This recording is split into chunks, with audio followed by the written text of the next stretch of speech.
Hey guys, welcome back to the channel. My name is Mushtaba and today we'll be talking about laptops. So the other day I was browsing through YouTube only to find myself through a plethora of laptop reviews, YouTube being a black hole as usual. One thing I noticed was that for every gajillion laptop review videos out there were a mere fraction of videos explaining the characteristics that you need to look for to buy a laptop.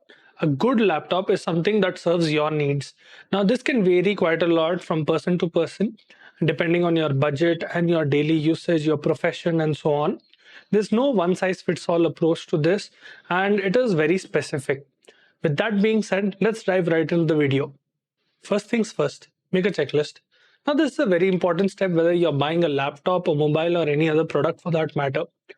Are there any specifications that you are looking for? Is there a minimum criteria that your laptop needs to meet for you to buy it? One of the most important criteria is the budget. Now, your budget will strongly dictate the type of laptop you're going to buy. It does not mean that you need to splurge a lot of money to buy a good laptop. You can get a good laptop even at lower prices, specific to your usage. Specificity is very important here. With that being said, let's start with the first thing that you see when you open a laptop, the display. Now, unless you're a gamer or someone who watches a lot of action movies, a laptop with a monitor with 60 Hz of refresh rate is plenty. Another important aspect that you should definitely check for is its color accuracy. This is especially true if you're someone who edits videos or photos for a living. What you might see might not be the actual color if your monitor is not very color accurate. Now, you'll find a lot of reviews online displaying the sRGB values as well as the color gamut. You should definitely check that out before buying a particular laptop. Any laptop with sRGB values over 90% should be good enough for daily usage. You can also get laptops with sRGB values as high as 99%. The webcam has become a very important tool, especially with classes and business meetings being conducted on a digital front. Now, you should definitely make sure that the webcam is of good quality before buying it if you use it for professional setting. Another important aspect that you might want to look into is the inbuilt microphone. This is especially true if you're not going to use an external mic, as you want to make sure that your voice is being transmitted clearly to the other side. Another important aspect that you should look for are the inbuilt speakers. This is especially true if you're not going to use external speakers. You have to make sure that your inbuilt speakers are able to produce a clear and crisp sound. Let's talk about maximum brightness and reflectivity. Now, reflectivity can be a big problem, especially if you're someone who works outdoors a lot. This can be worked around by increasing the brightness and facing the sun. But ultimately, as you keep on increasing the brightness, your battery life will definitely take a hit. If you are inevitably going to work outdoors quite a lot, make sure that your screen has the capability of going at least up to 400 to 500 nits of brightness.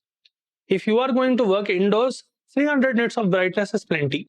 Talking about the build quality, make sure that when you buy a laptop, it does not have a lot of flex. This generally indicates poorer build quality. While you're at it, make sure that the hinges are of good quality as well. If your laptop wobbles quite a lot while you're typing, it means that the hinges are not of good quality. This can be a big problem in the long run, especially if you're a rough user. The hinges will give out very quickly. If you're someone who types a lot, make sure that you type on the laptop to get a feel of the keyboard. It is very important, especially for someone who types a lot professionally or otherwise. You have to make sure that it has good key travel and you are comfortable with that particular keyboard before buying the laptop. You want to make sure that the experience is not clunky so that you can get maximum typing speeds. Another very important aspect to check for before buying a laptop is its thermal efficiency. Loud fans can be very annoying, and it is understandable if you're doing some intensive work such as gaming or editing. But if your fans start running very aggressively while you're checking email or doing some minimal stuff, then that is definitely a problem. This might affect the battery life negatively, and you might have to buy a cooling pad down the line. Coming to storage, are HDDs relevant in 2021? Yes. Should you buy a laptop with SSD? Hell yes. An SSD is way better even if you get half the storage space of a HDD.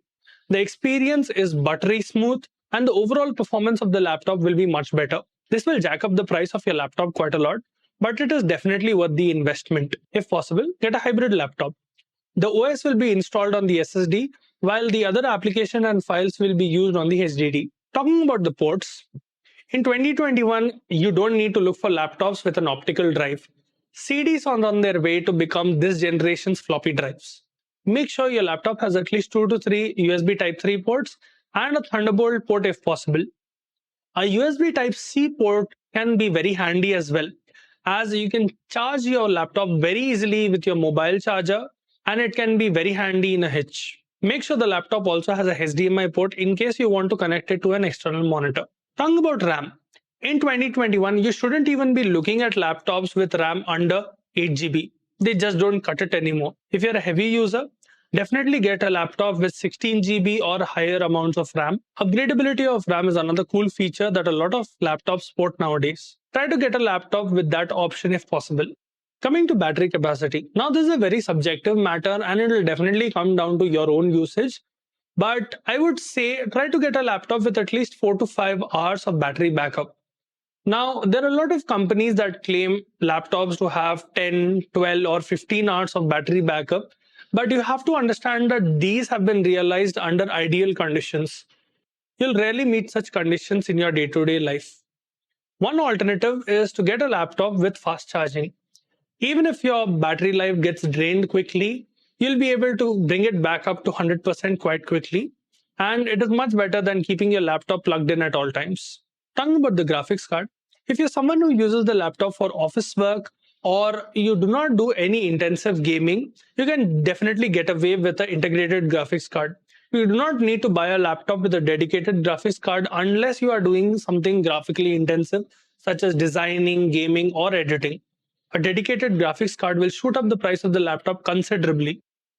Now, let's talk about the most important component of a laptop, the processor. A discussion about the processor can be a video in and of itself. Sadly, that goes beyond the scope of this video. Whether you go with an Intel or an AMD processor, make sure you get one of the current generation. Whether it is the AMD Ryzen series or the Intel generation level. If you're someone who's going to use the laptop for intensive work, I would suggest you to get a laptop with Intel i5 or higher or AMD Ryzen 5 and higher, 5, 7 or 9. Though this will cost you a lot, it is definitely worth the investment and you should definitely do your homework before choosing which type of processor you should get. AMD processors generally tend to be more power efficient, but Intel processors perform better. So do your homework before buying it. Another very important aspect to look for before buying a laptop is the presence of service centers of that brand in your vicinity. No one expects things to go bad until they do. I would suggest, if possible, go to the service center and try to talk to the personnel there.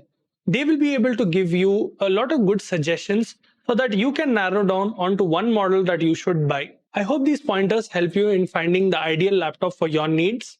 If you found the video helpful, make sure to hit the like button and subscribe for more such videos. Please leave your suggestions down in the description below, and until next time.